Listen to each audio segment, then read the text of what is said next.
Yannick, Joyeux Noël, Pierre-Luc. ben c'est ça, j'allais te dire joyeux Noël, Yannick, mon Dieu, Ben, j'attendais une pause. habituellement maintenant, on est habitué à dire bonjour, ho, mais là, Mhm. il faut dire Bonjour, ho, ho, ho. bonjour, ho, ho, ho, oui, parce que c'est Joyeux Noël. Mhm. Yannick, je suis tellement content de pouvoir représenter encore un enregistrement avec Kevin Ferron. Je l'aime tellement. À chaque fois, je suis content et captivé. À chaque fois. Je pense qu'on devrait comme prendre un pool de sujets juste pour elle puis les mettre de côté quand elle vient. Oui, absolument, mais ça, on peut le faire, on va le faire, mais aussi, quand on n'en a pas, c'est quasiment pas nécessaire parce qu'on a juste à lui poser une question sur n'importe quel sujet historique, puis elle va nous sortir des informations et des belles choses à dire. Puis, tu sais, mais Evelyne n'est pas simplement qu'un Wikipédia, c'est juste ça met de bonne humeur de l'écouter. Elle est fun, elle est drôle. Puis aussi, ça nous parle de comment c'est être prof en ce moment, ce qui est aussi très intéressant. Fait que, oui, c'est toujours un plaisir de recevoir Evelyne Ferron et je pense que les gens vont adorer cet épisode qu'ils vont entendre avec elle. Alors, on va commencer dès maintenant, mais non, pas maintenant, parce qu'il faut remercier les gens qui nous encouragent, Absolument. qui sont joints à nous sur le Patreon. Alors, un gros merci à, premièrement, un nouveau venu sur le Patreon, Joctopus Prime. Oh shit, a Qui, wild Octopus Prime appears. ça, c'est un excellent nom. Ainsi qu'à Matt Faneuf, Éric Pelletier, Joanny Duval, Gilbert Rousseau, Félix Poisson, Tom Howell, Alexandre Rondeau-Champagne, JD, Aline McCall, Jean Côté, Émile Brabant, Patrice Lambert, Ghislain Duguay, Maxime Cahouette, Martin Brisebois, Alexandre McGrath, Jadosaurus, Philippe Marcotte. Et ce sont les gens qu'on remercie cette semaine. Merci beaucoup. Votre support à Trois-Bières est notre cadeau de Noël à l'année longue. Et Absolument ça, pas besoin de cadeaux, pas besoin de lutin, pas besoin de rien quand on a vous avec nous. ça qui nous a aidé à produire l'émission. Et si vous demandez quoi offrir à votre podcast préféré, eh bien, rejoindre Patreon est vraiment le fun. On fait plein de trucs exclusifs sur le Patreon qui est fort plaisant. Qu'est-ce qu'on a enregistré la semaine passée, Pierre-Luc, que les gens pourraient écouter s'ils deviennent membres? Yannick, on poursuit notre exploration des archives de la télévision québécoise à Trois-Bières sur le Patreon. Fait que, après avoir écouté le tout premier Love Story, après avoir creusé dans le P et un épisode normal de Blackout au Lion d'Or, on est tombé sur un épisode complet d'une émission que j'avais complètement oubliée qui s'appelle Fred et compagnie. Fred et compagnie, c'est quoi? C'est une émission de Radio-Canada qui a duré quelques. Ils ont tiré à la plug bien vite parce que la twist, c'est comme l'émission Flash, une émission de culture, mais avec des marionnettes Oui, à oui. place, à place Animé. des humains. Puis aussi, c'est vraiment le fun. Puis je pense que j'ai eu mon plus gros fou rire de l'année 2020 à la fin, lorsqu'on en parle après, puis qu'on débrief. J'ai vraiment trouvé ça le fun, puis drôle à voir. C'est tellement weird, c'est tellement surréaliste. Bonne vieille télé de 1994, je Oui, crois. oui, c'est en 94. Les auditeurs de National Nation pourront aussi retrouver Mathieu Poirier. Écoute, moi aussi, je ne pense pas avoir ri autant en 2020 quand on a fait cet épisode-là. Et je pense que les gens, ils vont rire aussi. Alors, si vous voulez le voir, que ce soit en vidéo ou en audio, vous avez juste à être membre du Patreon de Trois-Bières ou patreon.com/Trois-Bières. Et si vous voulez nous rejoindre pour aller voir ça, ben, on vous en remercie. Mais en attendant, allons vers l'épisode.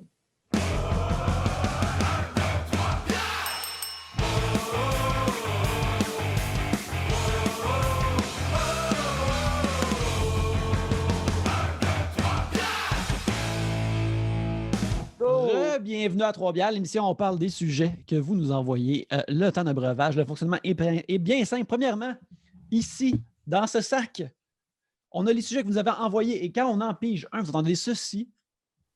Lorsqu'on termine d'en parler, vous entendez ça là.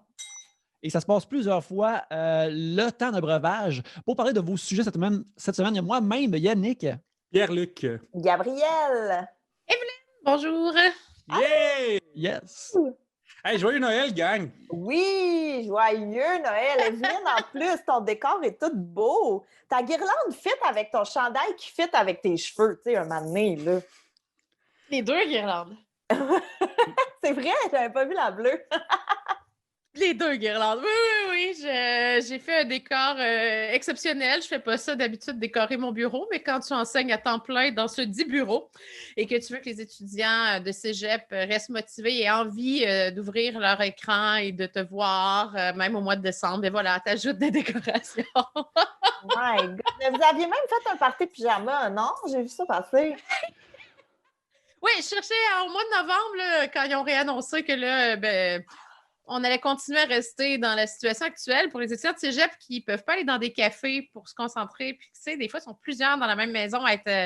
Des fois, j'entends la mère qui donne une conférence dans la pièce d'à côté quand une étudiante me parle. Tu sais, c'est des situations qui sont quand même pas évidentes. Disons qu'il y avait un petit moment de déprime.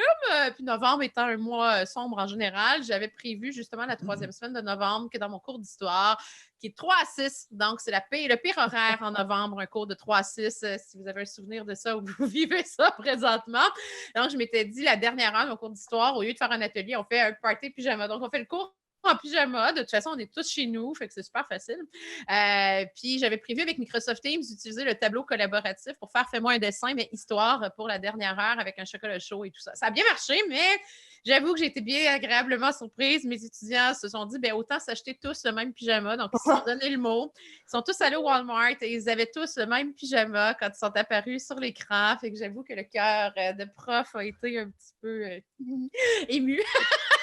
Tellement Mais ça leur fait un super beau souvenir d'une session qui, tu sais, ils sont tous séparés, tu sais, ils peuvent pas être ensemble, même pas dans les cafés comme au début de la session. Au moins, ils se donnaient rendez-vous, mettons, Starbucks ou ailleurs. Puis bon, ils pouvaient au moins être ensemble dans le même café puis suivre le même cours. Tu sais, il y avait quelque chose de cool. Mais là, quand tout a refermé, je te dirais que... Fait que c'est un souvenir. Ils ont tous le même pyjama, gars et filles. Fait que c'était très drôle. J'ai bien ri.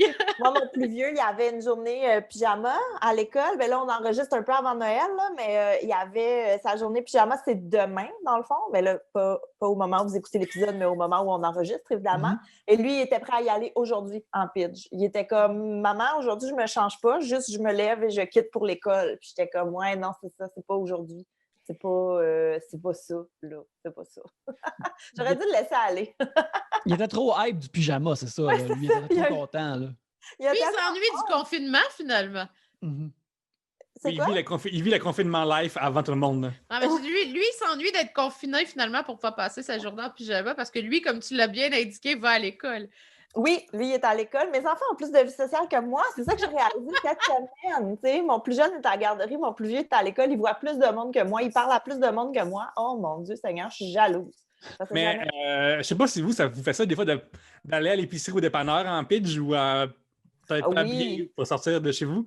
Je sais pas si c'est un phénomène qui se passe juste à Montréal parce que tu sais, mettons, quand je suis à la prairie, déneiger ton char en pitch, je vais bien trop fret pour ça. Là. Ouais. Fait que je pense que c'est juste un phénomène montréalais de voir du monde à l'épicerie en jogging. Là.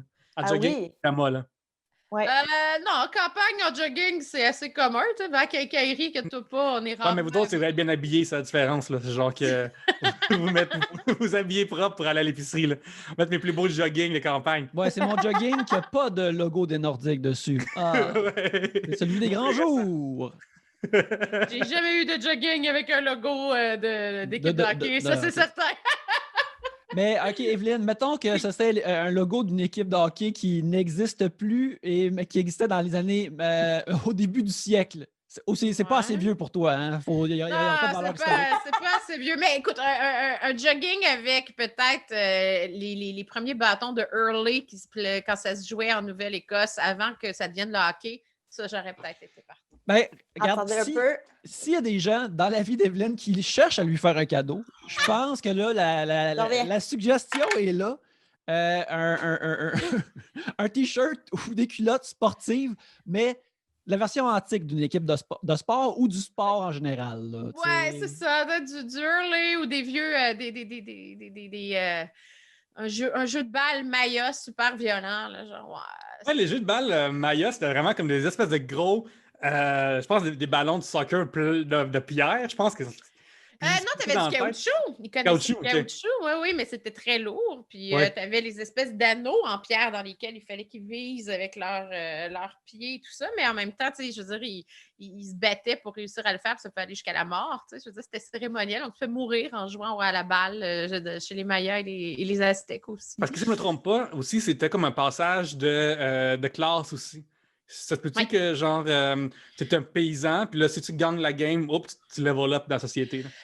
Ben ça, c'est pas démontré, c'est plus difficile à prouver. D'ailleurs, chez les Aztèques, le peu de texte écrit qu'on a n'en parle pas. C'est plus dans les glyphes mayas qu'on a un peu d'informations sur le fonctionnement, mais c'était quand même réservé aussi à ceux qui se battaient. Donc, c'est sûr que si tu faisais partie de l'armée, c'était une façon de garder ta forme, d'avoir l'instinct de te battre et de tuer si nécessaire.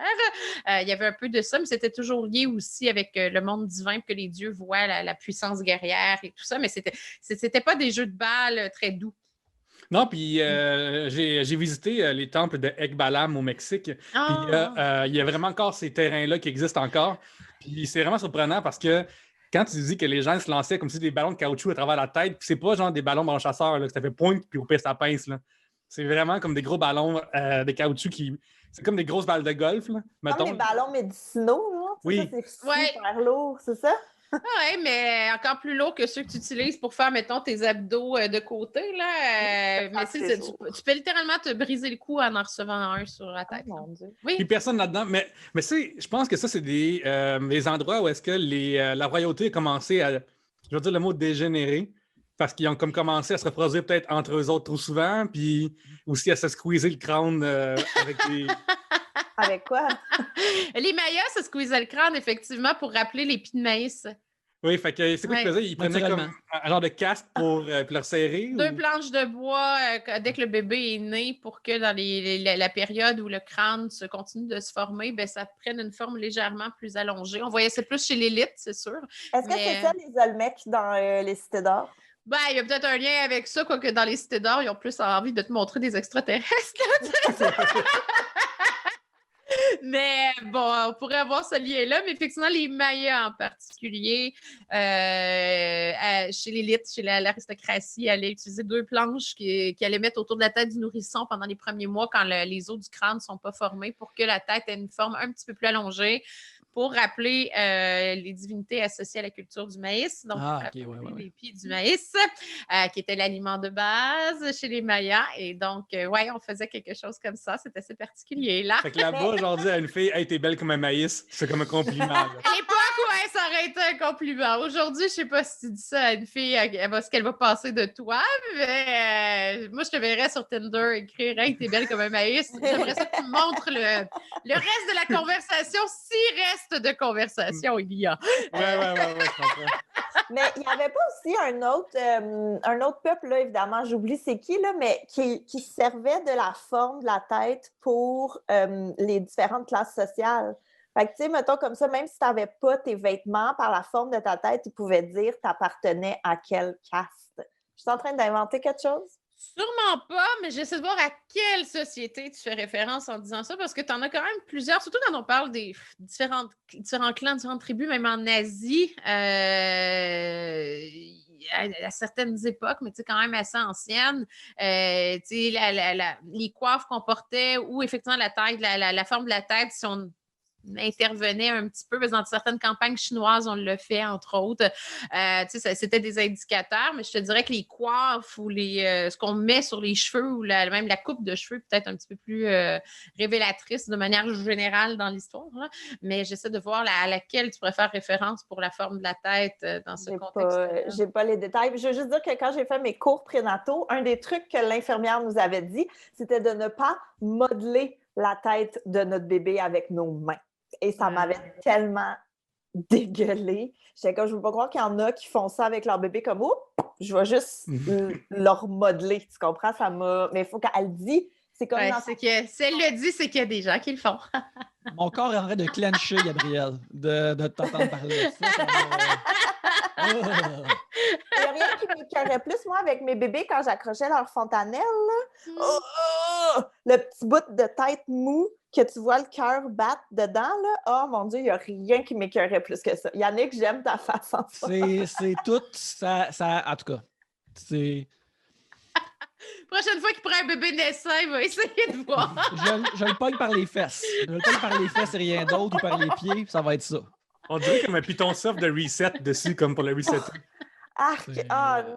Tu vois, c'est pour ça que les Mayas faisaient ça quand le bébé était un nourrisson, parce que comme ça, c'était pas formé encore, mais ils pouvaient justement. Mais c'est sûr que faire ça, ça devait rendre les gens. Tu sais, c'est ça, en plus, ils se reproduisent entre eux autres, là, la monarchie, fait que je pense que ça avait des problèmes à ce niveau-là. Puis en plus, tu squeezes ton cerveau en naissance, c'est clair que t'as pas les plus. Les monarques les plus distingués, mettons. Là.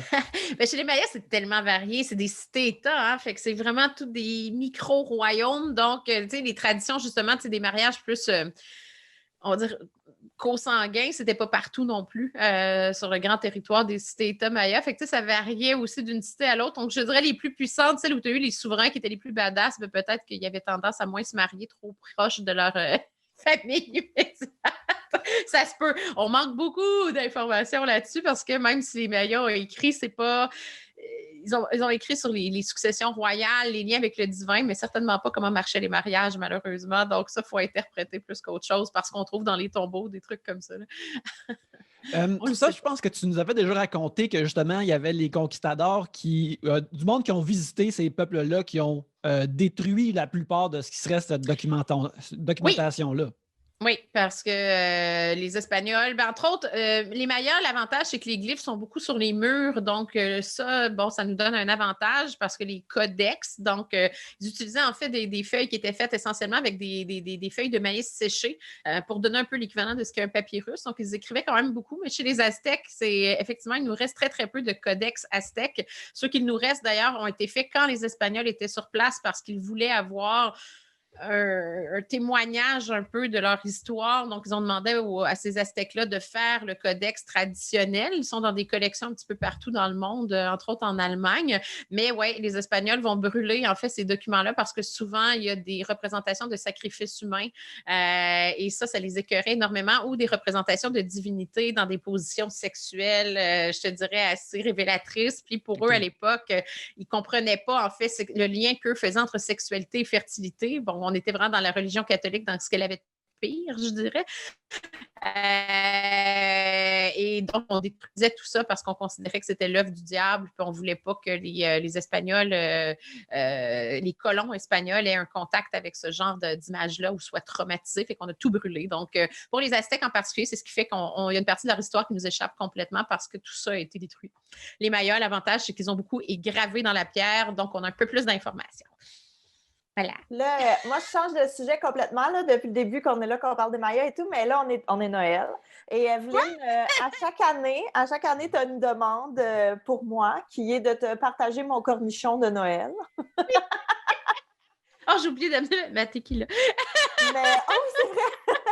Parce que dans mon arbre, on va vous expliquer, là, on ne va pas juste rester dans ce petit inside là, ensemble, là.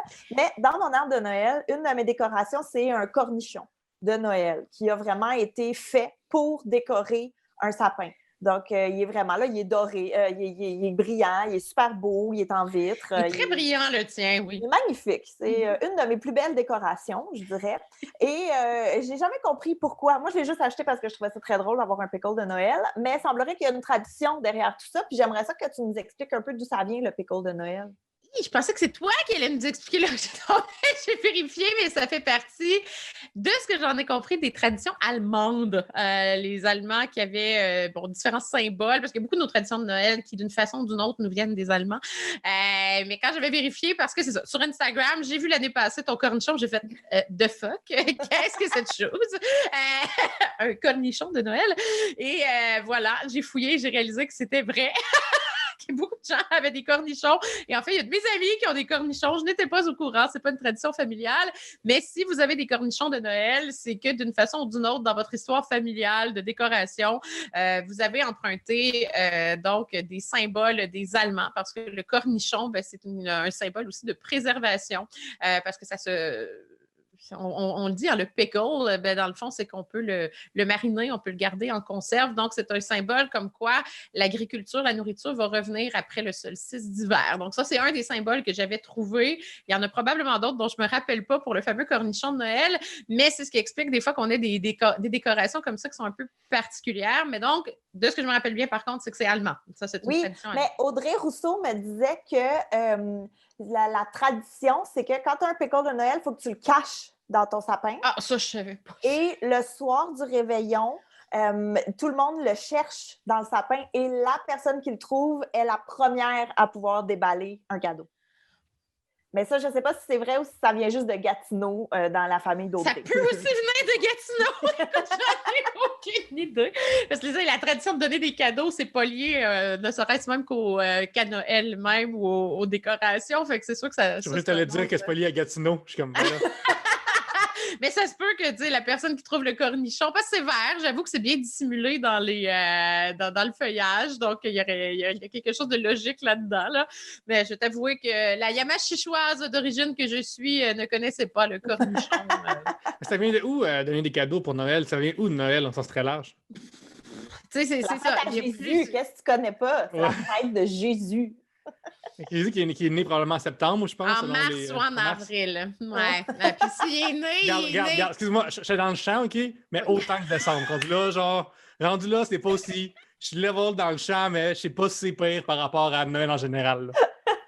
Juste préciser. Ah, ben Noël, c'est que c'est surtout ce qu'on fait aujourd'hui, c'est tellement comme un amalgame de plein de traditions qui sont liées au départ, il faut le dire, au solstice d'hiver. C'est vraiment ça ce qui est le plus important. Parce que vers le 21 décembre, on arrive aux nuits les plus longues et aux jours les plus courts. Mais qu'est-ce qui arrive après? Puis nous, on le voit très bien ici en janvier. Les jours rallongent, on commence à pouvoir aller se promener dehors après 4 heures. Là. Mais ça, c'est sûr que dans toutes les populations, je dirais, celtiques et autres qui habitaient des pays nordiques vont avoir beaucoup de traditions en lien avec amener de la lumière pour la nuit la plus longue, parce que c'est une façon de dire la lumière va revenir, les jours vont rallonger, l'agriculture va donc recommencer aussi. Donc, il y a un symbole calendaire astronomique très, très important, mais ça a été célébré de différentes façons. Donc, l'idée de donner des cadeaux, on l'a fait remonter le plus loin qu'on est capable aux Romains. Donc, les Romains qui, à partir du 17 décembre jusqu'au 24, dans la période du solstice d'hiver, célébraient justement un dieu agricole qui est le dieu Saturne. Donc, c'était les Saturnales ou les Saturnalia, qui était une période donc, où on se disait l'agriculture s'en revient, la lumière revient, donc on va pouvoir recommencer à planter. C'est sûr que pour les Romains, ceux qui habitaient dans le sud de l'Italie, le principe d'hiver ou en Sicile, ça ne marchait pas. Eux autres, ils continuaient à cultiver, mais si tu habitais par contre dans le nord de la péninsule, dans les montagnes, dans la chaîne des Apennins, là, c'était plus compliqué pour l'agriculture à ce moment-là de l'année.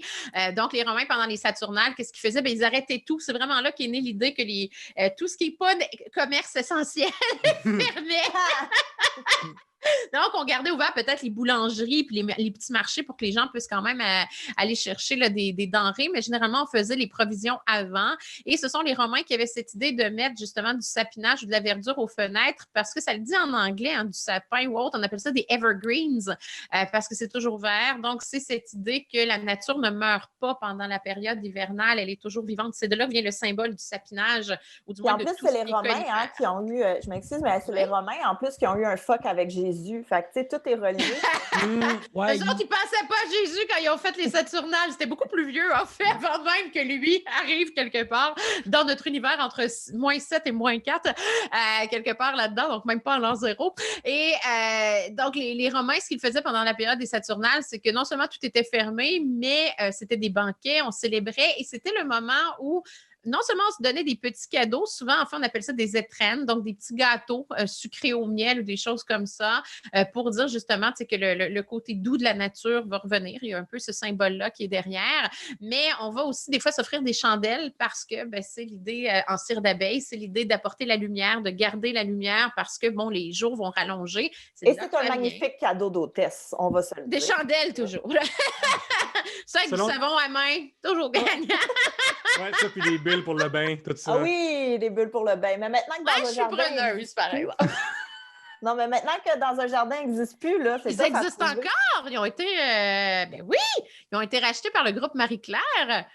Ben oui, puis ils font des super bombes de bain avec de l'huile de jojoba. Et je tiens à dire qu'elles sont géniales. Si tu veux garder la peau douce et hydratée l'hiver, quand il fait sec, achète les bombes de bain dans un jardin. Ma pub est faite. Et donc, Annick, t'as pris des notes, Annick? Oui, j'ai pris des notes. Ok, répète, elle vient de dire. Si je veux que ma peau soit soyeuse l'hiver, il faut que j'achète des bulles, des des bombes de bain dans un jardin. Oui, lesquels? Ben, les regarde, senteurs, on s'en fout. Ça peut, Je je l'ai veux savoir c'est lui qui enregistré. écoutait, puis... je l'ai enregistré, j'ai pas besoin de prendre des notes. On va le réécouter quand je vais faire du montage. Je vais pouvoir l'écrire sur un post-it. Voilà, mais moi je trouve que c'est un très beau cadeau de Noël parce qu'effectivement, elles sont très efficaces, ces bombes de bain dans un jardin. Donc, qui a été sauvé, Gabriel, par le Mais je ne savais pas, Marie-Claire. regarde. Ah, ils sont là. Mon miracle de Noël. Voilà.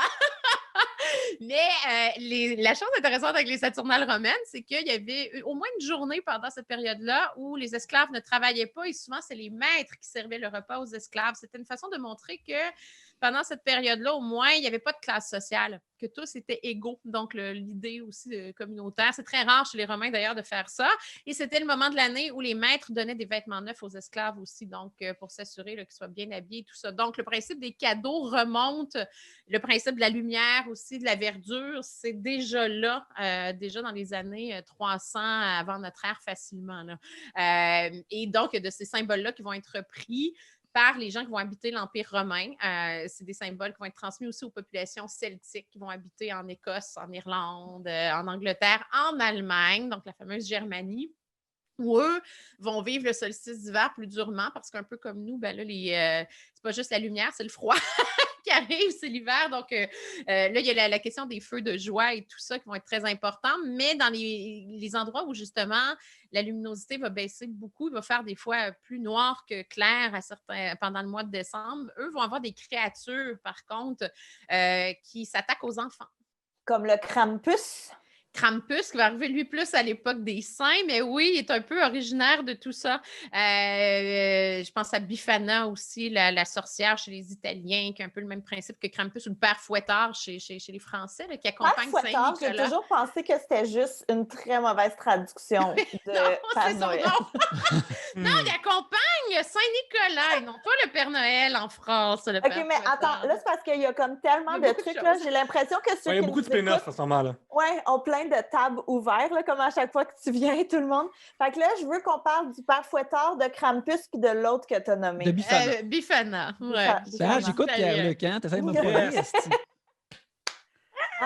Pas pour tes soins pour le corps, mais quand c'est question de créatures mythiques, là, t'es là. Les mythologies de Noël, moi, je suis là. Les créatures mythiques, on va y revenir après, elles ont un lien avec Saint-Nicolas, mais les personnages dont on vient de parler, c'est qu'effectivement, quand va arriver la réforme protestante, donc Martin Luther et ses 95 thèses là, qui va contester l'Église catholique et ses pratiques, notamment les indulgences, qui étaient de faire payer des gens pour prier sur des reliques un peu partout, pour se sauver du temps au purgatoire, qui est une invention de l'Église, qui n'existe pas dans la Bible, soit dit en passant.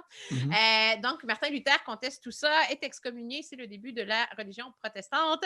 Et c'est sûr que les protestants, les saints, les fêtes de saints vont éliminer ça au plus possible. C'est comme ça que disparaît Saint-Nicolas. Saint-Nicolas, qui a quand même été un personnage très, très important à partir du 10e, 11e siècle de notre ère, notamment en Italie, et qui donnait des cadeaux.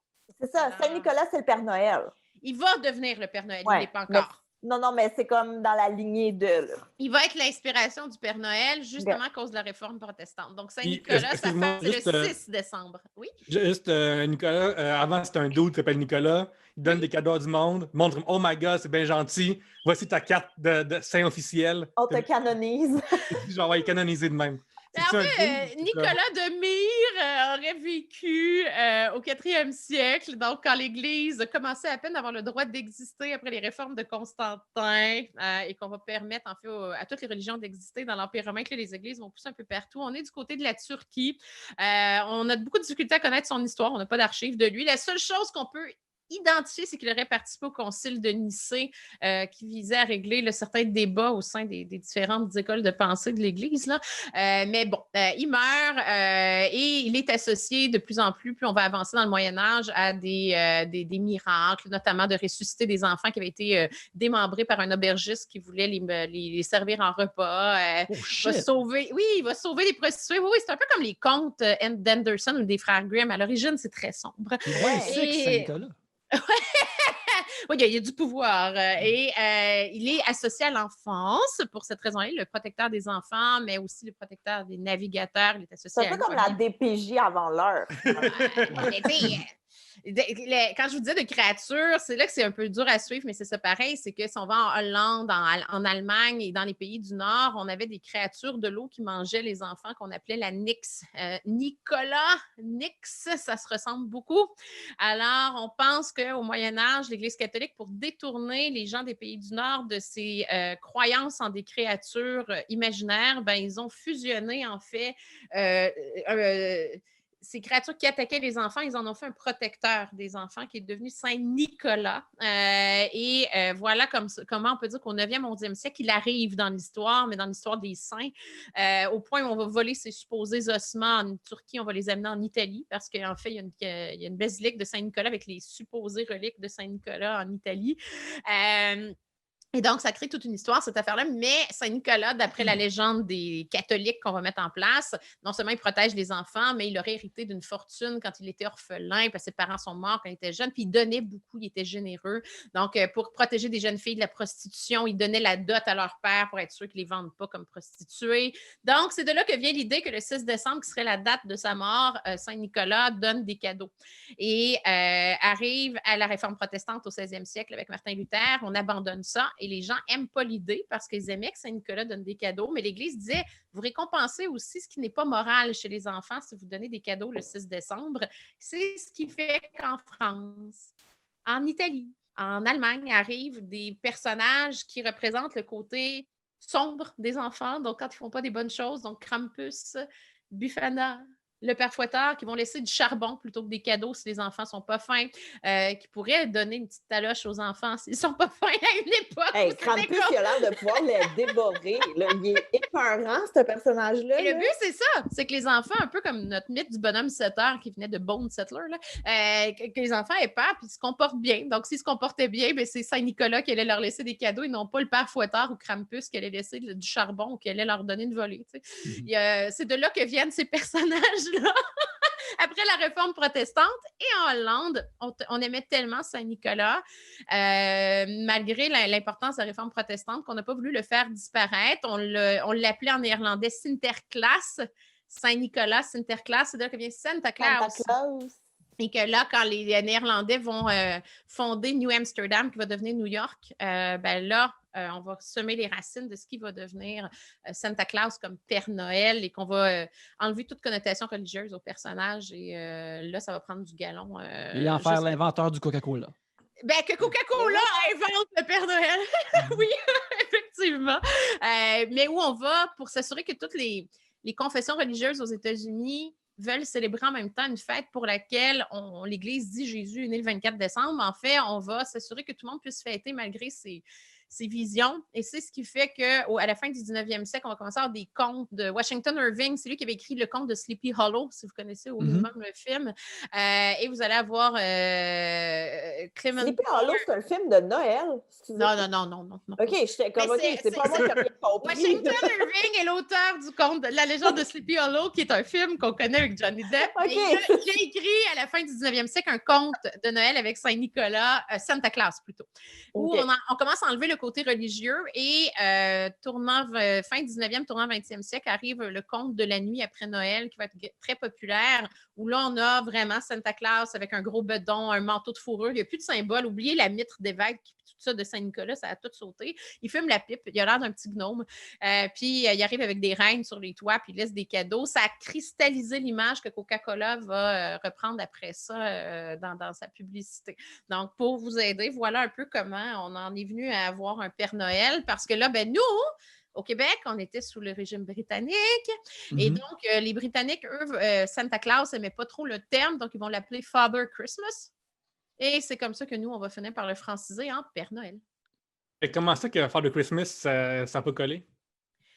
Father Christmas, ben, ça colle encore en Angleterre. Il est connu, mais surtout en Angleterre. Écosse, peut-être Royaume-Uni, si je veux être plus inclusive. Là. Mais puis nous, ben, parce que nos traditions de Noël venaient beaucoup, en fait, de ce qui se passait à la cour d'Angleterre à l'époque de Victoria, ben, on va tout gober ça. On va aller chercher ça. C'est comme le sapin. Ça vient des Allemands, mais parce que Victoria était mariée au prince Albert et que avant elle, en fait, son grand-père, son épouse était aussi d'origine allemande. Elle avait essayé d'amener le premier sapin, ça avait plus ou moins marché, mais quand le prince Albert et Victoria vont faire le premier gros sapin de Noël, ben, là, ils vont envoyer des cartes postales, puis on va recevoir ça au Québec. Tout le monde va commencer à faire des sapins de Noël. Très content que lors de ce mariage-là, ils n'ont pas ramené aussi les princes Albert tout court. Parce que ça, j'aurais pas aimé ça. C'est quoi? Les princes Albert. Google ça, puis va dans l'image, ça va être magnifique. Non, c'est les piercings de gland, genre, pour les hommes. Ça s'appelle les princes Albert. Ah! C'est un piercing de gland. Ouais. Oui. C'est une autre affaire de joyaux du temps des fêtes, mais différent. Exactement. Et je connaissais pas l'expression. Tu viens C'est un cadeau d'apprendre quelque métallique. chose. Ben, Le cadeau que tu quand tu passes à l'aéroport, aux douanes, il faut que tu l'expliques, genre. Ben moi... Pierre-Luc, tu viens de faire le cadeau des connaissances, ce qui est le plus beau cadeau à faire pour les fêtes. Puis, moi, je sais ça à cause que dans le temps, à la lutte, il y avait un lutteur qui avait plein de piercings qui s'appelait Prince Albert. Puis à un moment donné, les annonceurs en parlaient de ça parce qu'ils veulent expliquer le nom du personnage. Ouais, parce qu'il n'avait pas l'air princier du tout. Fait que là, Non, il avait l'air de plus d'un maître ou de sub de BDSM. Là, je pense que pour ceux qui écoutent sur YouTube, Yannick, il faudrait quasiment qu'il y ait comme une image qui apparaisse sur l'écran. Ben, il va avoir l'image du lutteur, pas des autres Prince Albert. On ne va pas se faire flaguer. Là. D'ailleurs, en parlant de YouTube, les gens ils ont manqué plein de air quotes, de air guillemets de la part de Evelyne parce que tantôt, tu as fait beaucoup de. Il y a un autre niveau à la lecture de tantôt de ce que tu as dit. Ah oui? Oui, tu avais beaucoup de. Par rapport à l'histoire de Saint-Nicolas, qui avait beaucoup d'affaires, qui paraît que, puis tout ça. Mais. Fait que venez voir sur YouTube. Evelyne, moi, je suis curieux justement que tu parles de tout ce qui nous vient, mettons, de l'Allemagne, parce que. En ce qui a rapport à Noël, parce que là, je suis en train de vraiment penser, comme tu sais, l'esthétique d'images de chalets et de maisons, de pain d'épices, puis tout ça, ça me semble particulièrement genre cabane en montagne allemande. Est-ce que j'ai tort? Ça vient de là, dans le fond. Là. Allemagne, Autriche, Pays-Bas aussi, là, dans ces secteurs-là. Oui, ben, c'est sûr que c'est des images qu'on va voir sur les premières cartes postales qui vont commencer à être envoyées. Puis eux ont de la neige dans ces secteurs-là. Il fait très froid l'hiver. Donc, il y a plusieurs légendes associées au sapin de Noël, mais une des légendes, ce serait que des soldats, je crois que c'est pendant les guerres napoléoniennes, mais je ne suis pas certaine, ce serait à vérifier, parce qu'il y a, comme je dis, il y a plusieurs légendes aussi, à un moment donné, ça se mélange, qui étaient perdus le soir de Noël, ne pouvaient pas rentrer à la maison, il y avait une tempête de neige, ils ne voyaient rien, puis là, soudainement, il y a un sapin qui s'est illuminé en plein milieu de la forêt, qui leur a comme montré le chemin, et c'est comme ça qu'on va avoir la tradition en Allemagne d'amener du sapinage ou un sapin à l'intérieur, puis qu'on va mettre des lumières dedans, donc des chandelles et tout ça, mais on ne laisse pas s'allumer tout le mois de décembre. C'est juste le soir de Noël, quand tout le monde est en dedans, pour pas que le sapin flambe. Là.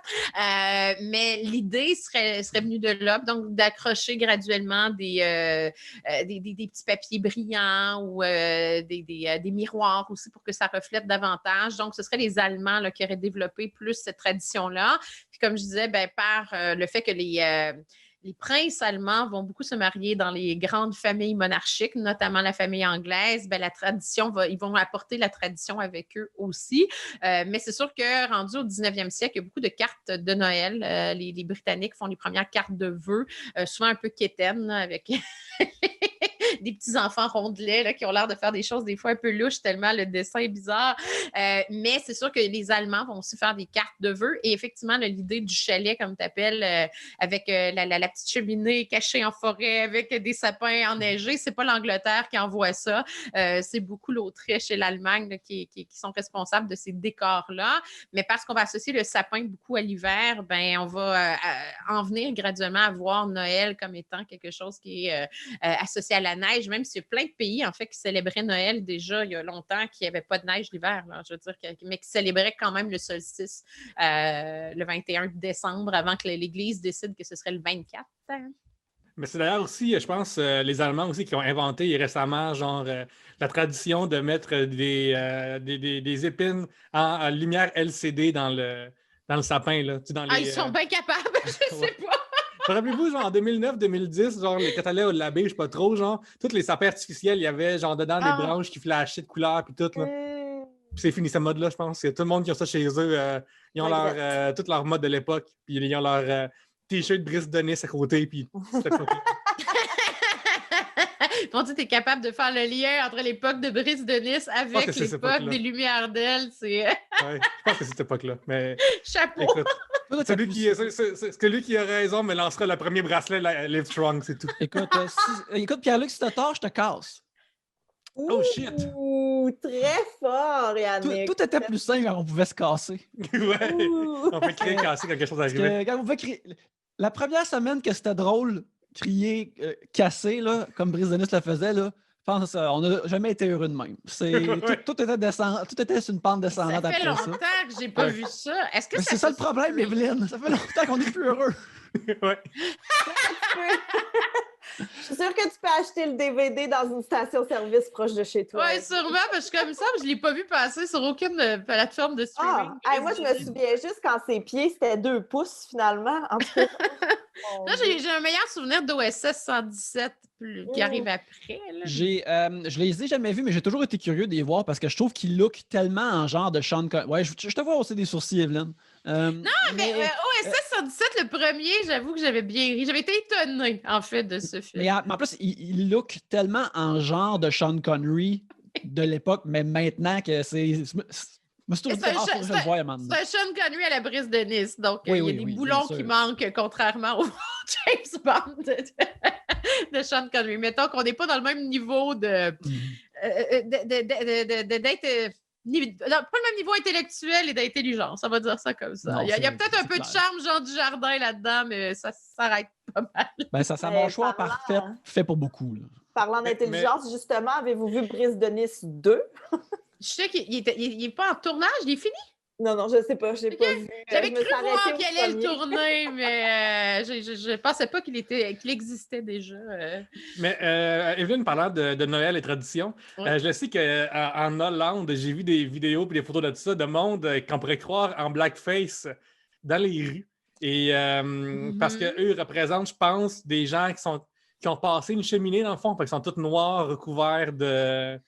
Il y a une tradition, mais là, écoute, il faudrait que je refouille parce que eux, contrairement à Krampus ou à Bufana ou au Père Fouettard, ils ont aussi cette idée là, que si tu n'as pas été gentil, tu vas recevoir un tas de charbon. Là. Je pense que ça a un lien avec ça. Puis je pense en fait qu'il y a un personnage dans leur cas qui accompagnait Santa Claus qui a un nom qui ne me revient pas. Là. Je pense que ça a un lien avec ça.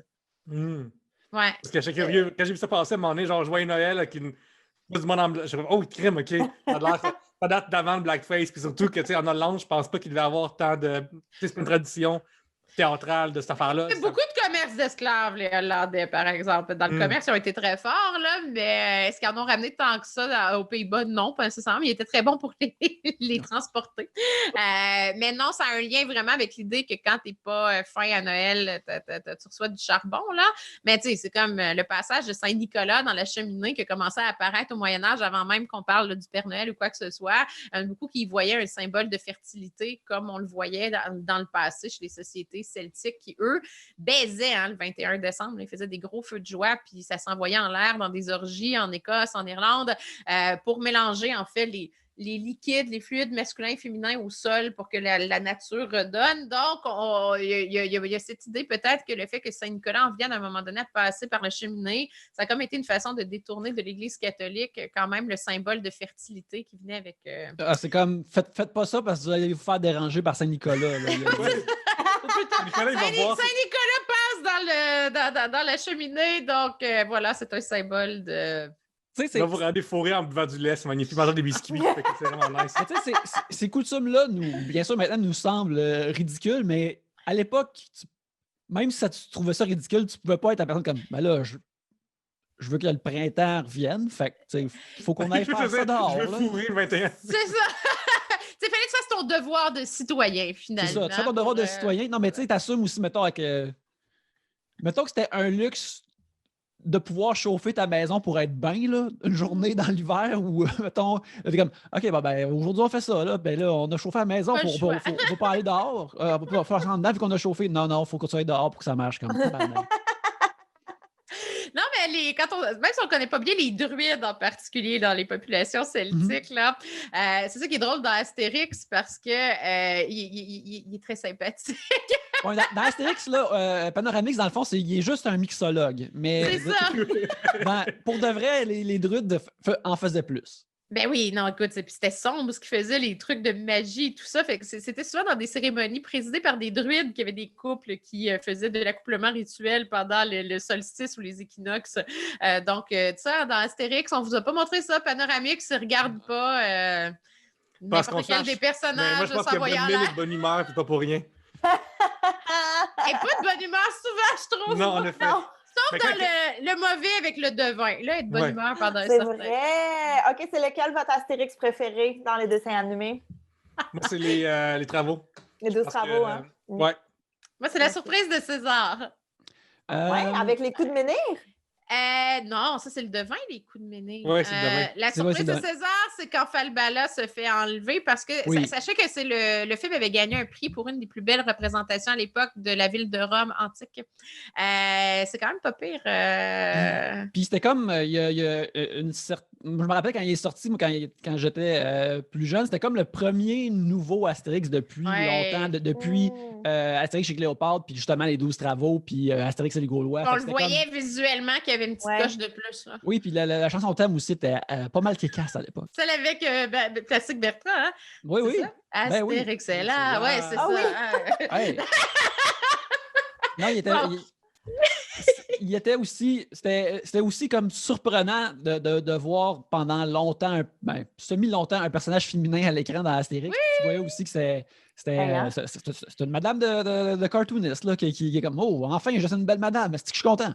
Mais moi, Complètement bonne mine. Ouais. C'est parce que, tu sais... Ça ressemble à Pauline Marois, genre. Je pense que c'est comme un genre de casting aujourd'hui que je ferais, je pense. Evelyne travaille pour Radio-Canada des fois, Pierre-Luc. Tu peux pas dire ça en sa présence. Elle peut avoir des retombées de ça là, par des amis politiques. C'est elle que je casterais, genre. C'est juste que là, à chaque fois que je vais voir Astérix puis qu'elle va être dedans, je vais être Tu vas penser à ça. Mais l'affaire, c'est que c'est ça, comment ces bandes dessinées étaient faites, les personnages sont dessinés en premier pour avoir l'air drôle. Oui. Puis souvent, des dessinateurs puis des writers étaient comme si je m'en fais à moi-même, ils sont tous potentiellement des pervers. Avec Tragicomique, c'est Falbala, ils se sont donné le... Ben, justement, des fois, c'est comme, j'aime ça dessiner du beau monde pour une fois, vu que je fais juste dessiner des gros pieds puis des gros nez phonés. Là, m'a dessiné comme un Apollon puis une belle madame, puis ça va être le fun. Là, puis c'est comme les seuls dans Astérix. Justement, dans les 12 travaux, ils vont sur l'île où il y a des belles madames, puis sinon, c'est pas mal ça. Là. Ouais. Mais moi, mon préféré, celui que j'ai vu le plus souvent, c'est Astérix et Cléopâtre. Ouais, moi aussi, c'est classique. Mais il y a tellement d'histoires puis de péripéties dans les 12 travaux, puis sont toutes mémorables puis vraiment bonnes, ce qui est vraiment particulier. Il y a une affaire à aimer sur toutes ces affaires-là, que les tunes sont peut-être pas aussi bonnes que Astérix et Cléopâtre, mais c'est vraiment 50-50 les 12 travaux puis Cléopâtre.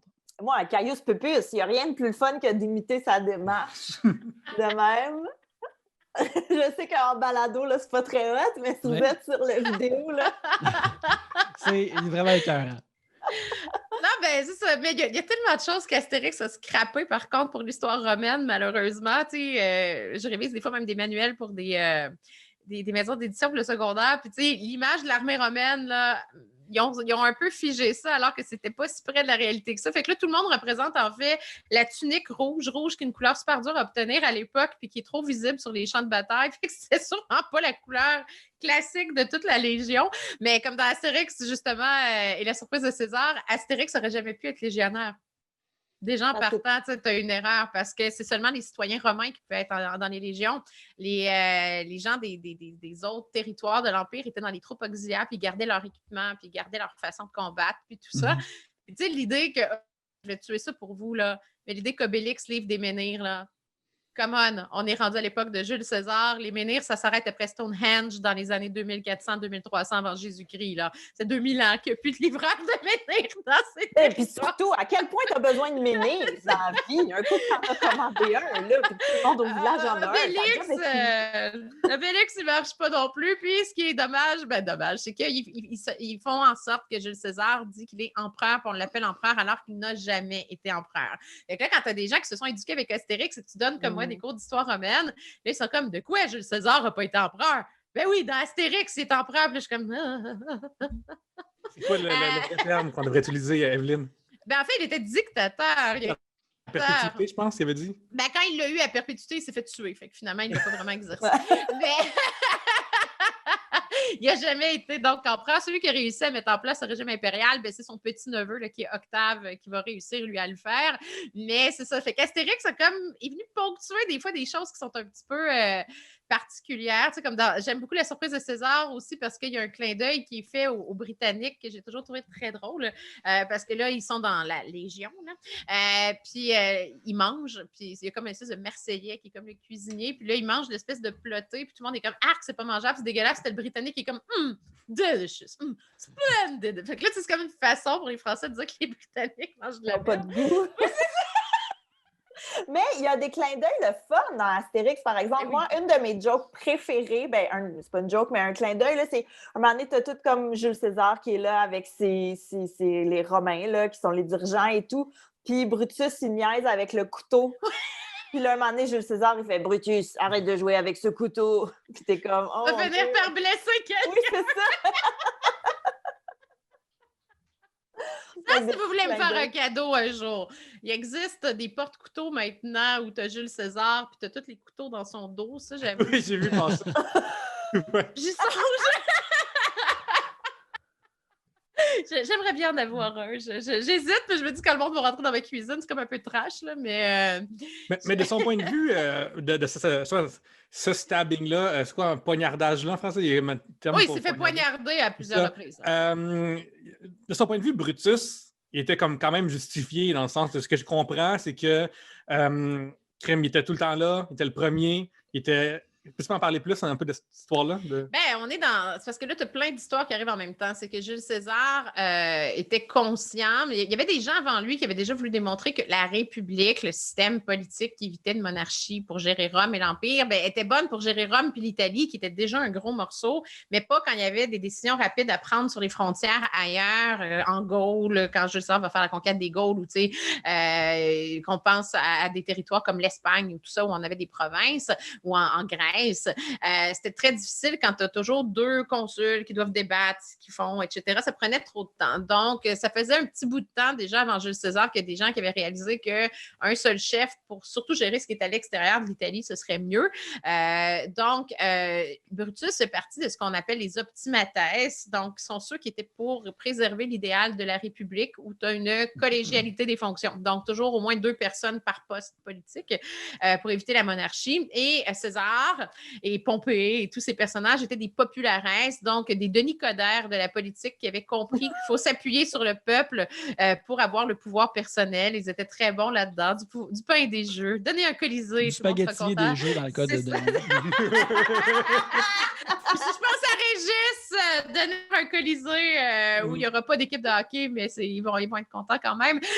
C'est un peu ça l'idée, les populaires, le populisme. Et Jules César a très bien réussi son coup de ce côté-là. Il n'est pas allé faire la guerre des Gaules pour le plaisir. C'est que les Romains détestaient profondément les Gaulois à cause d'un événement qui s'était passé il y a vraiment longtemps, genre en 387 avant notre ère. Et il savait ce qu'il faisait. Donc, Brutus, non seulement il est un peu fâché parce qu'il voit bien que l'héritier de César, ça va être son petit-neveu Octave, il va perdre une fortune colossale, mais il y a l'idée aussi qu'il est porteur des idées des optimates où on ne scrape pas finalement la République qui marche depuis 500 ans. Si je te fais une histoire courte. Donc, c'est pour ça qu'il était légitimé par tous ceux qui étaient contre l'idée qu'un empereur arrive à Rome. Je suis à chaque fois impressionné par ta mémoire, Evelyne. C'est fou, hein? Précision de 387 avant Jésus-Christ. Non, mais je l'enseigne! Je viens de donner ce cours-là. Mais moi, j'ai la misère à me souvenir de mon code postal de façon 3. Là. Fait que, Ouais, félicitations. mais 387, c'est une date, je te jure qu'il faut d'autres. Tu te rappelles. Parce que pour les Romains, c'est la seule et unique fois avant la chute de l'Empire romain d'Occident que des gens, des barbares, c'est là qu'ils vont commencer à utiliser le mot barbare d'ailleurs pour parler de quelqu'un qui a les cheveux longs avec une barbe puis qui pue. C'est que les Gaulois se battaient dans le nord, il y a des clans qui sont passés par les montagnes, la chaîne des Apennins, parce qu'ils voulaient retourner récupérer leurs terres, mais là, il y avait besoin de métaux, de richesses et tout ça, puis ils ont juste rentré dans Rome, puis ils ont tout détruit, ils ont tout brûlé, ce qui fait qu'on a perdu les archives des débuts de l'histoire de la ville de Rome. Et pour les Romains, c'est devenu un viol. C'est vraiment comme si on avait violé la ville de Rome. Et à partir de ce moment-là, ils se sont jurés que plus jamais ils se feraient pénétrer et qu'ils seraient des pénétrants. C'est là qu'arrive le phallus en érection de plus en plus comme symbole de chance chez les Romains. Les lampes à l'huile, si vous êtes allé dans des musées, vous avez vu l'Expo Pompéi au Musée des Beaux-Arts de Montréal, où tu vois les lampes avec un dieu Mars, tu sais, que les mains comme ça, puis qui a un phallus démesuré. C'était pour les Romains une façon de dire qu'ils allaient être des pénétrants, mais plus jamais ils allaient se faire violer. Donc, on voyait des symboles de phallus sur des bijoux partout. Pour eux, c'était un symbole de domination et ils allaient s'assurer que plus personne n'allait rentrer dans la ville de Rome, ce qui va être effectivement le cas jusqu'en 410. Donc, ils vont tenir promesse pendant quand même un bon bout de temps. Fait que c'est marquant. Et c'est pas pour rien donc que César s'est dit, si moi je veux le pouvoir, Pompée, mon rival, qui a plein de triomphes parce que débarrasser la Méditerranée des pirates, moi, j'ai pas de cursus militaire, je vais aller chercher ce que les Romains haïssent le plus, les Gaulois, et Jules César va faire la conquête des Gaules. Puis qu'est-ce qui est arrivé en 410 pour que Rome tombe? Oh, mon Dieu, t'es à l'époque où Constantin a fait Constantinople depuis déjà un bon bout de temps. Il a déplacé la capitale vers l'Orient. Il est plus intéressé par la culture orientale. Donc, on réalisait en fait que du côté occidental, il y avait tellement de populations celtiques qui voulaient les territoires qu'on a fini par abandonner graduellement l'Occident. Et c'est ce qui fait que Rome, à un moment donné, la porte va être assez ouverte là, pour que les Gauls, les Alamans commencent à entrer et à faire du saccage. Ça va être donc la porte d'entrée jusqu'à ce qu'en 476, on envoie les insignes impériales à Constantinople en disant « Ciao, bye, l'Italie, c'est perdu ». Et c'est la fin de l'Empire romain d'Occident, mais l'Empire d'Orient, lui, continue jusqu'à la chute de Constantinople en 1453, donc c'est quand même assez long. Mais c'est ce qui fait que les aqueducs, la ville de Rome est passée de genre 1,5 million d'habitants à 20 000 habitants au 5e siècle. Là, après ça, les gens avaient quitté la ville, les barbares ne savaient pas comment faire fonctionner les aqueducs, ne savaient pas comment faire fonctionner quoi que ce soit, en fait que ça a fait que la ville, ce qu'a été Rome, s'est effondré assez rapidement. Quand même. Pierre-Luc, est-ce que ton chat... Oui, il veut parler. C'est ton chat! Je veux poder. Non. Moi, comme le début de tête, il veut vraiment poder depuis tantôt. Il est comme, hey, je vais t'aimer aux Olivier, c'est comme, on entend-tu, il miaule vraiment fort. Qui vient ici? Mais je pensais que c'était qui pleurait chez Gabriel. Non, c'est un chat, c'est pas un humain, là. Pour de mes enfants, Evelyne. Non, c'est son chat a ses propres théories historiques à partager, puis il pense que c'est... Il est en train de dire « J'étais là, je sais ce qui s'est passé! » Il veut jaser ici, là. C'est ce que je veux dire. Ouais, bonjour!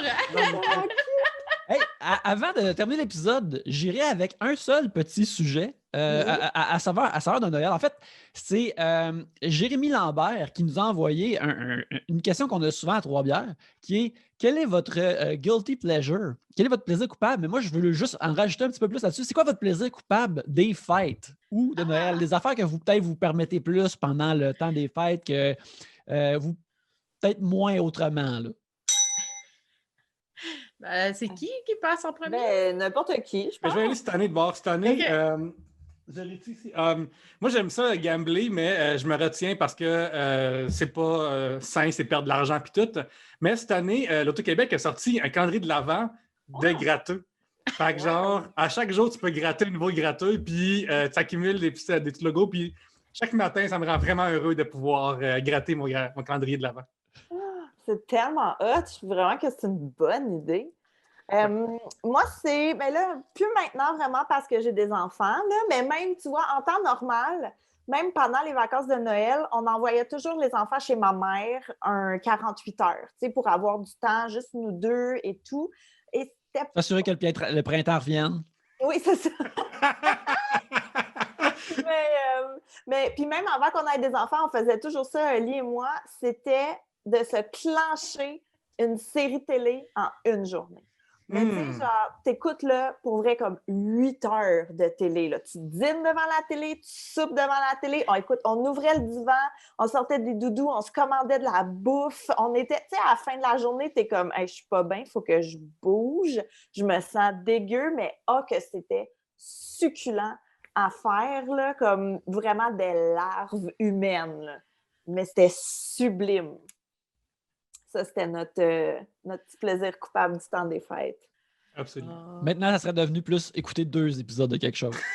Maintenant, ça serait le silence. Mais en même temps, tu vois, mon plus vieux m'a demandé pour écouter Harry Potter pendant les vacances de Noël. Mm-hmm. Puis, j'ai dit oui. Je suis comme un film de 3 heures, sans problème. On va s'installer. Si vous restez assis devant tout le long, moi, j'ai pas de problème avec ça. Double la dose de popcorn, ça va peut-être fonctionner. Et voilà. Fait que, mais la télé, beaucoup. Le plus de télé pendant les vacances, en fait. Toi, Evelyne? Me lever et ne pas m'habiller. Je travaille tout le temps, puis tu sais, je veux dire, c'est niaiseux, là, mais d'ailleurs, à Noël, le jour de Noël, d'habitude, c'est la journée où je reste en pyjama une partie de la journée. Ça, c'est déjà pour moi un luxe quand même assez extrême. Même s'il faut que je sorte le chien, je vais le faire. En pyjama. Ça, c'est un gros plaisir. Mais honnêtement, c'est plus un rituel de Noël, mon plaisir coupable. C'est que je vais genre me plonger dans un bain à 10 heures après avoir déjeuné avec peut-être un apéro qui va arriver un peu plus tôt que d'habitude. Écoute, c'est Noël, les contrats sociaux, ça n'existe plus, là. Non. On peut faire la journée qu'on veut. Fait que, tu sais, mettons qu'il est 11 heures, tu sais, puis que là, j'ai déjeuné, j'ai sorti le chien, je suis encore en pyjama, je suis relax, mais tu sais, justement, je peux me caler dans un gros bain brûlant. Et Gabriel, parce que des fois, je manque de temps, c'est là que je lis une brique, tu sais, un roman, tu sais, vraiment. Puis c'est souvent un roman plus guilty pleasure, là, tu sais, pas quelque chose qui va trop me demander une grosse réflexion intellectuelle, mais quoi que ça pourrait être un polar, puis je serais bien contente, mais j'aime me perdre, tu sais, il faut que je me perde dans l'histoire complètement. Puis là, je peux passer 1 heure à boire un verre de vin à 11 heures. C'est très rare, je fais ça, mais à Noël, regardez-moi bien faire. Puis je veux dire, le reste de la journée, genre jouer au Scrabble puis à des jeux de société avec mon chum, avec, tu sais, justement, les restants de sucre à crème de ma mère, puis des choses comme ça. Moi, je peux pas être plus heureuse que ce jour-là dans ce genre de format-là. C'est la farniente totale et j'ai pas ça souvent, donc je suis juste heureuse. Parfait. D'ailleurs, je veux te dire, Evelyne, que j'ai la suite de Crazy Rich Asian, les 2 suites. Je le sais! Les 2. Fait que quand on va se revoir, là, on fera notre roulement de livres. J'ai une bonne pile d'accumuler pour la période des fêtes, mais là, c'est ça. Moi, c'est mon temps de lecture qui commence, et de tricot aussi, mais ça, je ne le dirai pas trop fort.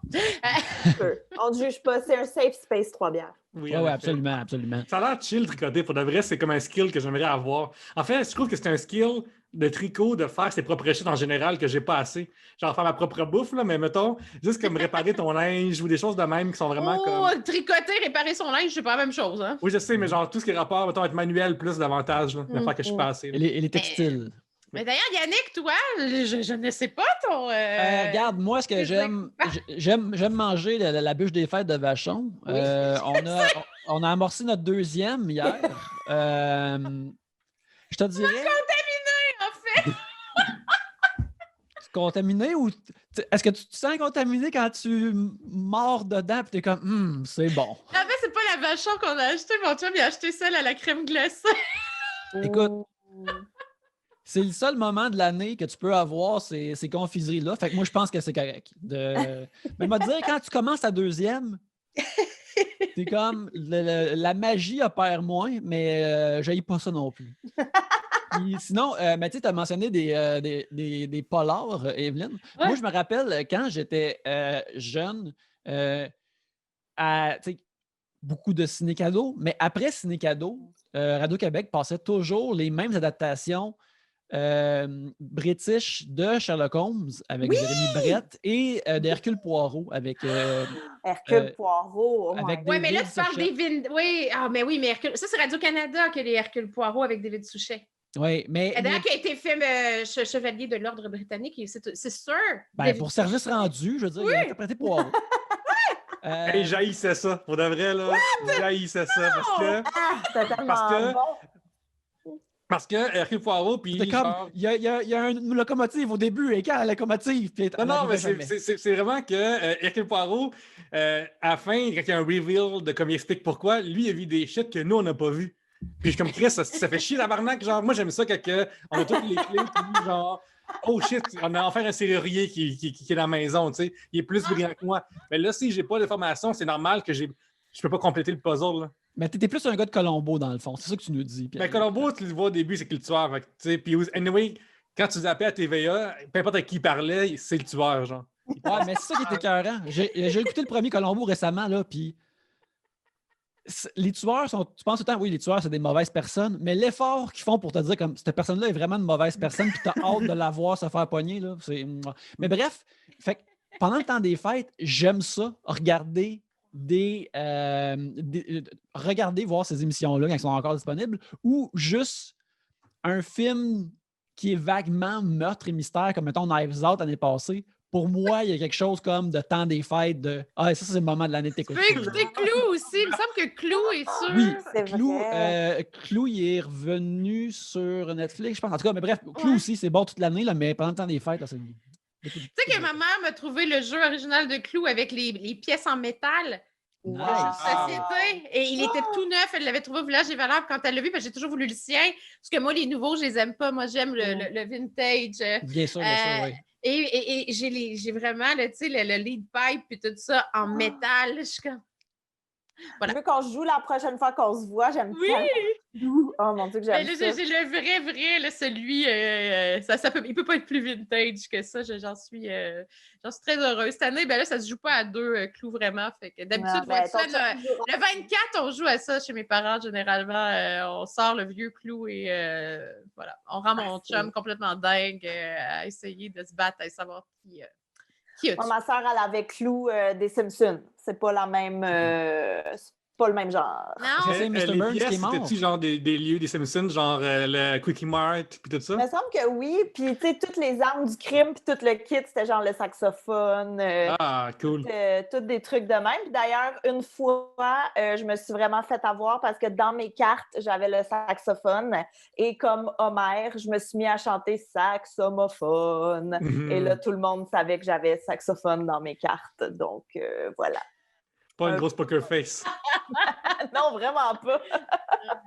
Mais si vous voulez un petit plaisir coupable aussi, moi j'aime bien. J'ai haï les tunes de Noël pendant longtemps parce que je travaillais dans des magasins puis ça commençait le 1er novembre. Ça a été long avant que je réécoute des chansons de Noël, je vais vous avouer. J'ai toujours eu un faible pour Elvis chante Noël et Amazon Prime a quelques vieux films d'Elvis que je ne connaissais même pas. Puis on s'est fait plaisir. Puis on a écouté King Creole, vieux film en noir et blanc avec Elvis. J'ai fait « Wow! Il y a quelque chose de cool dans ce film-là. » C'est basé sur un roman. Je vous invite à la découverte du film en noir et blanc. Mais King Creole avec Elvis, si vous voulez comme un... La tune est bonne aussi. Oui, mais les tunes sont bonnes. Puis au moins, il y a une histoire. C'est pas comme son film à Hawaï et tout ça en couleur. Bon, j'aimais moins ça. Mais King Creole... Sur Amazon Prime, si vous avez accès à Amazon, étonnamment, nous, on a vraiment on a aimé ce retour dans le vieux film noir et blanc. C'est filmé à la Nouvelle-Orléans dans les années 50, en 1957. Donc, je vais juste vous dire ça comme ça, mais il y avait comme un peu une magie de Noël qui s'est installée. On a écouté ça vendredi soir, puis j'ai comme fait « Wow! » OK, là, je me sentais un peu dans le temps des fêtes avec Elvis. Mais j'ai pas détesté. J'avais jamais vu King Creole et voilà, ça a été une redécouverte d'Elvis. Si vous voulez un autre petit bijou de Noël, l'album de Noël de Destiny's Child est vraiment le fun. Ils ont un album de Noël. Ils ont un album de Noël où est-ce qu'ils chantent 12 Days of Christmas, mais tu sais, avec un peu à la Bootylicious, là. Il est bien le fun. J'avais écrit pour Urbania, dans le temps qu'il y avait Urbania Music, j'avais écrit genre le top 10 des albums les plus bizarres de Noël, notamment l'album de Star Wars de Noël, l'album de Chat qui chante des tunes de Noël. Qui chantent. J'avais la cassette de ça. L'album de... C'est quoi le petit bonhomme bleu qui fait Bing Bing Bing, là? Blue. C'est ça? Ah non, c'est Crazy Frog. Crazy Frog, ouais. Fait que plein de shit de même de Noël. Vous pouvez aller googler ça puis trouver l'album de rap de Noël, puis l'album de Snoop Dogg de Noël, tout ça. Oh my God. Et que j'ai aucune idée de quoi vous parlez présentement. Je me Crazy sens Frog, ignorante. il est décédé récemment. Là, oui, on pose en paix. Oui. Je ne connais pas ces albums. Voilà. Il laisse dans le deuil Pépé de Frog. Ouais, écoute. Pépé a eu une des grosses années. Des dernières années, là. Sans brasser pour Pépé. Écoute, on va terminer. Pépé the Frog, c'est un. Oui, Yannick, s'en note ça. On va vous sortir de ça. Ben, bref, googlez-le ou googlez-le pas, s'il vous plaît. Ah, je vais aller voir.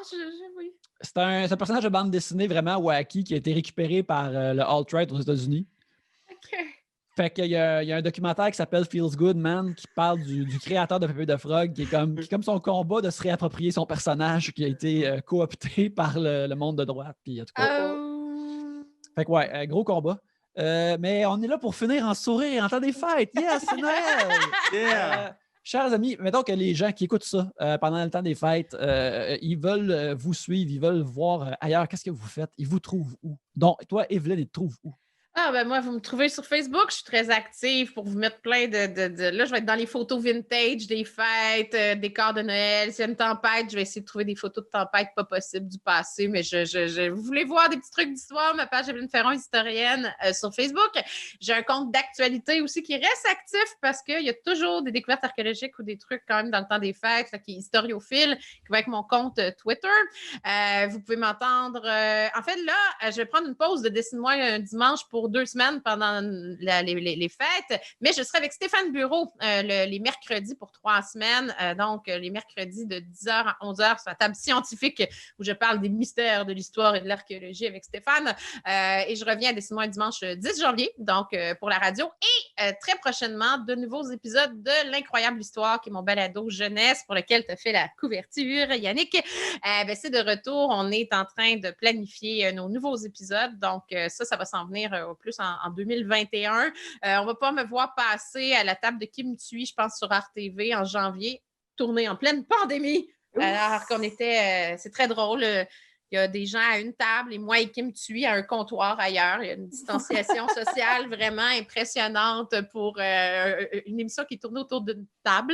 Je pense que le mot commence à perdre son sens, malheureusement. On rajoute un S dans oui, c'est ça, les tables de Kim. Je pense qu'il faudrait lui proposer. Elle va peut-être être d'accord avec quelque chose comme ça.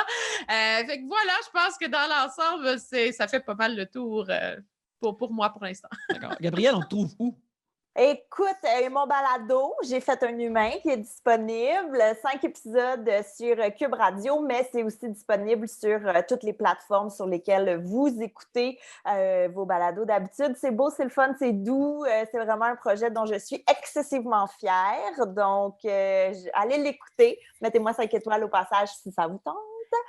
Sinon, mes lives tests du mois sur Instagram, tous les mercredis 20h avec Evelyne, prochainement. Evelyne, tu es sur ma liste. Je refais des tests du mois des vieux magazines filles d'aujourd'hui. Donc, voilà, c'est vraiment le fun et sans prétention à tous les mercredis 20h. Sinon, ils sont aussi disponibles sur mon Instagram TV, si jamais vous en avez manqué. Puis c'est pas mal ça pour l'instant, je pense. C'est le temps des fêtes, là. On prend des petits breaks. Tu vas quand même donner des shows en Abitibi. Oui, mais ça, c'est passé. Oui, mais quand même. Tu as eu cette chance. C'est vrai, j'ai mangé au restaurant. Oh, j'ai failli pleurer. Manger en dedans, c'est plaisant. J'ai fait aussi quand même, là. Hey, écoute, ça n'avait pas rapport. Mon Dieu que j'ai aimé ça. C'est une des stories sur lesquelles j'ai eu le plus de commentaires. Les gens m'écrivaient comme « Oh mon Dieu, prends une bouchée pour moi. Oh mon Dieu, c'est tellement hot. Oh mon Dieu, parle-moi comment ça se passe. » C'est comme ça l'a vraiment touché les gens. Fait que voilà. Fait que l'Abitibi, faites attention à votre zone orange. Ceux qui me suivent sur Instagram, vous avez vu en story que j'ai mangé l'omelette la plus laide de la Terre à Ville-Marie. Fait que je vais peut-être la reposter aussi. Et sinon, Instagram, comment ça, Pierre-Luc, je suis rendu sur le bord du quart de Swipe Up. Ça me permet bientôt, dans 3 autres quarts, de pouvoir partager mes articles. Ça veut dire de pouvoir conserver ma job parce que j'ai plus de views, parce que c'est plus simple de même. Puis aussi, ce petit bonhomme-là, des fois, il est dans mes stories parce qu'il veut me gosser pendant que je fais mes affaires, comme par un podcast. Fait que tu peux venir voir ça à Commercial Pierre-Luc. Pour ma part, c'est @Yannick Belzile. Vous pouvez voir mes illustrations @Yannick Belzile sur Instagram. Si vous voulez vous en commander pour un être cher, ben là, c'est le 25 décembre en ce moment, fait qu'il est trop tard, mais si vous voulez vous reprendre dans la nouvelle année, contactez-moi par Instagram ou par Twitter ou même Facebook, on peut Hey, s'arranger. Yannick, Oui. la Saint-Valentin s'en vient. La Saint-Valentin, c'est le temps déjà. Saint-Valentin, Là, d'y penser. c'est dans 2 mois, fait allez-y de l'avant. Allez-y de l'avant, faites vos commandez les illustrations de votre être cher. Pâques, ça Réglez vient ça après. maintenant. Mais genre des faces d'œuvres dans du monde. Déguiser tes amis proches en Humpty Dumpty, c'est le temps, là. Regarde, l'affaire avec Pâques, c'est que oui, je vais peinturer le portrait de vos êtres chers sur des œufs. Cependant, poster les œufs coûte énormément cher afin qu'ils se rendent intacts. Alors, il faut qu'on se prenne d'avance. Fait que pour Pâques, pour vos illustrations d'œufs de Pâques, vous pouvez me contacter aussi. Mais sinon, vous voulez me trouver à ces places-là. Sinon, Trois-Bières est hébergé électroniquement par Tribute Games qui font des bons jeux comme Panzer Paladin, sur lequel j'ai travaillé, et qui, en début 2021, vont annoncer leur prochain jeu, qui est un projet sur lequel je suis bien content d'avoir travaillé. Que je travaille encore. Alors, portez un œil là-dessus. Mais c'est ça, si vous venez d'avoir une Switch, allez vous acheter Panzer Paladin, un beau petit jeu fait ici. Mais en attendant, merci beaucoup de nous avoir écoutés. Evelyne, merci beaucoup d'être venue parmi nous. C'est toujours un réel plaisir de te recevoir. Oui, mais c'est le fun. Merci de m'inviter aussi souvent. Ben, On t'aime beaucoup. On t'aime. Les auditeurs t'aiment. Je on vous aime t'aime. aussi. Et sur ce, joyeux Noël et à la prochaine bière.